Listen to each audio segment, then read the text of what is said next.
Good evening. Wes Hohenstein live again in the CBS 17 Weather Center. I'll get you to So Help Me Todd in a second, but I want to bring everyone up to speed on the severe weather threat. The point we're moving into tonight, now that it's 9 o'clock, is our best chance of severe storms that we've seen all day, and that is accented by the fact that we have a severe thunderstorm warning for parts of Moore, Lee, and Chatham counties. Severe thunderstorm tells us with the heavy rain, there's also the potential for some damaging wind gusts. We've already had some trees get knocked down today and some power get knocked out, but this goes until 9:45. This particular cell also has the potential to produce some spin that could eventually drop a tornado. So high alert for everyone watching in Chatham and Moore County, also parts of Lee County. Bigger picture shows that most everyone else is dry, but this western edge of central North Carolina is where the greatest threat of severe weather is. Not only because of the warning right now, the severe thunderstorm warning,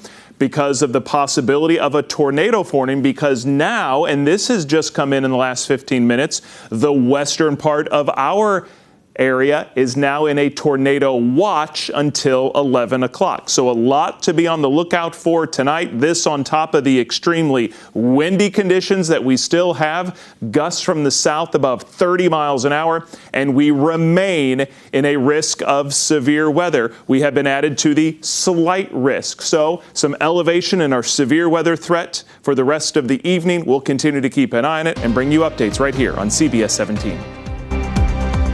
We now return you to our regularly scheduled programming already in progress.